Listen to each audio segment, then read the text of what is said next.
ठीक है, तो कहाँ से शुरू करें? Personality types? हाँ, वो अच्छा रहेगा। जैसे ईगोटिस्ट। ईगोटिस्ट मतलब वो इंसान जो बस अपने बारे में ही सोचता है, हर वक्त मैं, मेरा। बिल्कुल, सिर्फ अपना फायदा, अपना इंटरेस्ट। और फिर इसका एकदम उल्टा है एल्ट्रुइस्ट। हाँ, एल्ट्रुइस्ट जो दूसरों की भलाई में, उनकी मदद करने में खुशी ढूंढता है। क्या जबरदस्त कॉन्ट्रास्ट है। सही का। और ये सिर्फ सेल्फ इंटरेस्ट या सेल्फलेसनेस की बात नहीं है। एक और टाइप है इंट्रोवर्ट। इंट्रोवर्ट, अच्छा ये कौन होते हैं? ये वो हैं जो अक्सर अकेले रहना पसंद करते हैं, शायद थोड़े शर्मीले भी हों। और भीड़ से ज्यादा एक दो लोगों की कंपनी पसंद करते हैं। हाँ बिल्कुल, उनमें क्रिएटिव कामों की तरफ एक एप्टीट्यूड, एक झुकाव भी हो सकता है। दिलचस्प बात यह है कि अकेलापन हमेशा नेगेटिव नहीं होता। सही है, वो बस उनका स्वभाव है।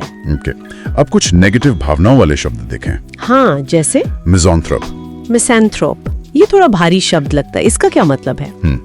इसका मतलब है वो इंसान जिसे पूरी इंसानियत से ही नफरत हो। पूरी इंसानियत से? अरे बाप रे। हाँ, ये ग्रीक से आया है। मिज़ेन मतलब नफरत करना और एंथ्रोपोस मतलब मैनकाइंड या इंसानियत। अच्छा, और इसी तरह के और भी हैं? बिल्कुल, जैसे मिज़ोजिनिस्ट, इसमें एक गायनी है जिसका मतलब है औरत, तो ये वो हुआ जिसे औरतों से नफरत हो। और एक मिसोगैमिस्ट भी होता है ना, जिसे शादी से नफरत हो। हाँ, उसमें गैमुस है मतलब मैरिज या शादी। तो ये दिखाता है कि नफरत भी कितनी स्पेसिफिक हो सकती है, किसी खास चीज या ग्रुप पर फोकस हो सकती है। पर ये रूट्स बड़े काम के हैं, जैसे आपने कहा एंथ्रोपोस, इसी से तो एंथ्रोपोलॉजी बना है ना, मानव जाति का अध्ययन। बिल्कुल सही। और कमाल की बात देखो, इसी एंथ्रोपोस रूट से फिलैंथ्रोपिस्ट भी बनता है। फिलैंथ्रोपिस्ट, अरे हाँ, जो इंसानियत से प्यार करे, दान दे। है ना कमाल। एक ही रूट से नफरत मिसैंथ्रोप और प्यार फिलैंथ्रोपिस्ट दोनों निकल रहे हैं। वाह, ये तो भाषा का जादू है।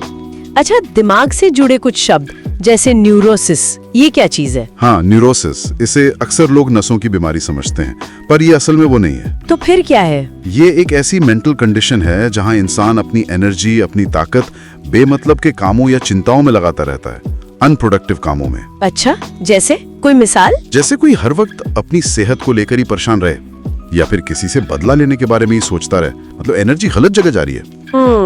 और जो ऐसा करता है उसे न्यूरोटिक कहते हैं। हाँ, न्यूरोटिक एडजेक्टिव भी है और उस व्यक्ति के लिए टर्म भी। ओके, और कुछ मजबूरियां या जुनून? मैनियस? हाँ, उनका भी जिक्र है, जैसे क्लिप्टोमेनिया। ये तो सुना है, चोरी करने की आदत। आदत नहीं, इसे साइकोलॉजिकल कंपल्जन कहा गया है। मतलब एक ऐसी दिमागी मजबूरी, जरूरत के लिए नहीं, बस चोरी करने की एक जबरदस्त इच्छा। ओ, और पायरोमेनिया? वो आग लगाने की कंपल्शन बिना किसी वजह के। और एक डिप्सोमेनिया भी है। हाँ, वो शराब पीने की अनकंट्रोलेबल क्रेविंग। ये आम पीने की आदत से बहुत ज्यादा गहरी चीज है। तो ये सिर्फ बुरी आदतें नहीं है, ये साइकोलॉजिकल कंपल्शंस है। स्रोत तो यही कहते हैं। ये हमें सोचने पर मजबूर करता है कि किसी के बर्ताव के पीछे क्या वजह हो सकती हैं।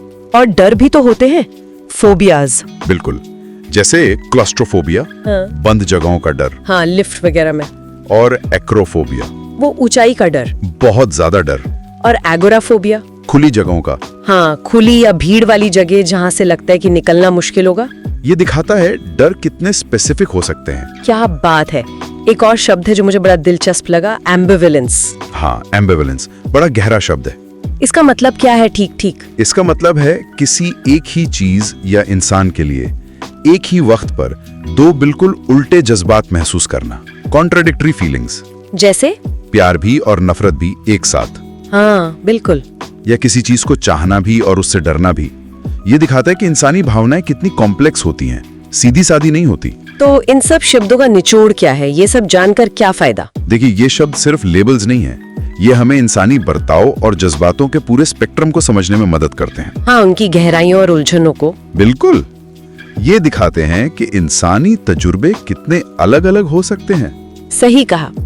और शायद इन शब्दों को जानने से हम मतलब खुद को और दूसरों को थोड़ी ज्यादा गहराई से, थोड़ी हमदर्दी से देख पाएं। बिल्कुल, भाषा एक टूल है, एक औजार है। इससे हम जिंदगी के कॉम्प्लेक्स अनुभवों को समझने की कोशिश करते हैं। आज की इस बातचीत से मेरे मन में एक सवाल आ रहा है। पूछिए।